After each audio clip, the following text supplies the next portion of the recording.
Assalamualaikum warahmatullahi wabarakatuh. Apa kabarnya anak-anak? Semoga kita selalu sehat dan selalu semangat belajar. Selamat datang kembali di kelas Ibu, Mas Arti Mutiarani pada pelajaran IPS kelas 7 semester 1. Hari ini kita akan belajar tentang perubahan akibat interaksi antar ruang. Adapun tujuan pembelajaran kita adalah setelah selesai menyimak video pembelajaran ini, diharapkan anak-anak dapat menjelaskan bentuk-bentuk perubahan akibat interaksi antar ruang dengan baik.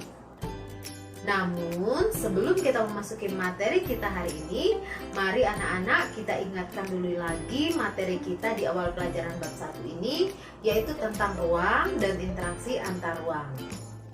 Masih ingatkah kalian apa yang dimaksud dengan ruang? Ruang adalah tempat di permukaan bumi, baik secara keseluruhan ataupun sebagian, yang digunakan oleh makhluk hidup untuk tinggal. Setiap ruang di permukaan bumi memiliki karakteristik yang berbeda. Setiap ruang akan membutuhkan ruang lainnya untuk memenuhi kebutuhan hidup. Contohnya wilayah pegunungan seperti kota kita Pagar Alam ini.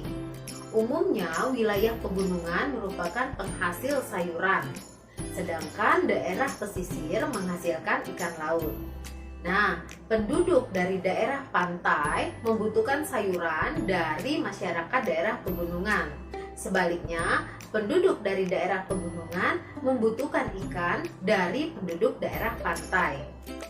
Kedua wilayah ini kemudian akan saling berinteraksi melalui aktivitas perdagangan. Interaksi antar ruang dapat terjadi dalam berbagai bentuk, yaitu yang pertama, interaksi dalam bentuk pergerakan manusia yang disebut dengan mobilitas penduduk.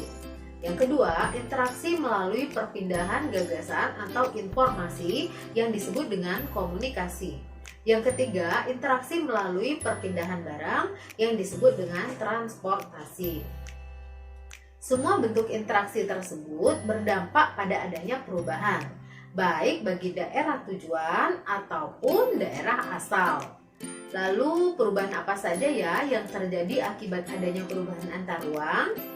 Yang pertama, berkembangnya pusat-pusat pertumbuhan, pergerakan orang, barang, dan jasa pada suatu lokasi tertentu akan menimbulkan pemusatan aktivitas manusia pada lokasi tujuan. Pemusatan aktivitas penduduk tersebut kemudian membentuk daerah perkotaan. Daerah perkotaan merupakan pusat pertumbuhan suatu wilayah karena sebagian besar aktivitas terkonsentrasi pada wilayah perkotaan. Yang kedua, perubahan penggunaan lahan. Aktivitas penduduk yang terus meningkat pada akhirnya akan memerlukan lahan untuk menampung aktivitas tersebut. Semakin banyaknya penduduk yang datang pada suatu kota akan disertai dengan kebutuhan tempat tinggal. Akibatnya terjadi alih fungsi lahan dari lahan pertanian menjadi pemukiman. Begitu juga dengan industri, perdagangan, jasa, dan lainnya yang juga akan memerlukan lahan untuk menampung aktivitasnya. Dengan demikian terjadi perubahan penggunaan lahan dari lahan pertanian ke lahan non-pertanian.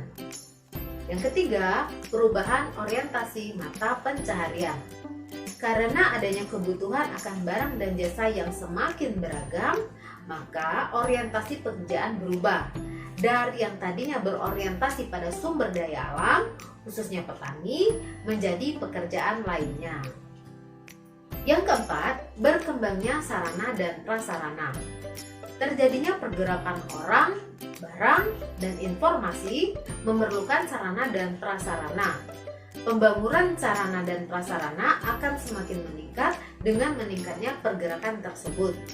Kendaraan, jalan, fasilitas umum, pusat-pusat perdagangan, dan lain-lain akan terus bertambah seiring dengan semakin meningkatnya interaksi keruangan.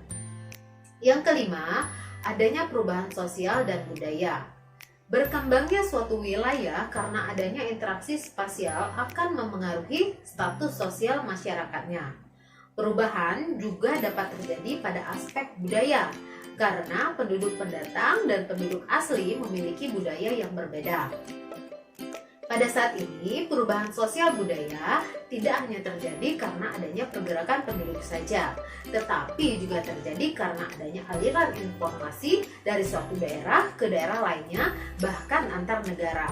Contohnya gaya busana aktor Amerika yang ditiru oleh masyarakat Indonesia. Yang keenam, berubahnya komposisi penduduk. Interaksi keruangan dalam bentuk pergerakan orang akan menimbulkan konsentrasi penduduk dalam suatu wilayah. Penduduk pendatang memiliki latar belakang yang berbeda-beda, misalnya agama, status sosial, mata pencarian, etnik atau suku bangsa, dan lain-lain. Akibatnya, komposisi penduduk berubah.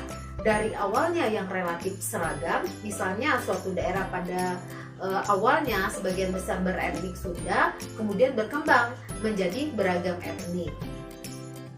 Nah anak-anak, demikianlah tadi penjelasan Ibu tentang materi perubahan akibat interaksi antar ruang. Sekarang mari kita coba simpulkan materi pelajaran kita hari ini. Interaksi antar ruang memberikan dampak perubahan bagi bangsa Indonesia. Berbagai perubahan akibat interaksi antar ruang adalah yang pertama, berkembangnya pusat-pusat pertumbuhan, kemudian perubahan penggunaan lahan, perubahan orientasi mata pencaharian, berkembangnya sarana dan prasarana, adanya perubahan sosial dan budaya, serta berubahnya komposisi penduduk. Alhamdulillahirobbilalamin, setelah selesai menyimpulkan materi tadi, maka berakhir sudah pelajaran kita hari ini. Sampai bertemu lagi minggu depan dengan materi kelangkaan dan kebutuhan manusia. Semoga pelajaran yang sudah Ibu sampaikan hari ini bermanfaat. Wassalamualaikum warahmatullahi wabarakatuh.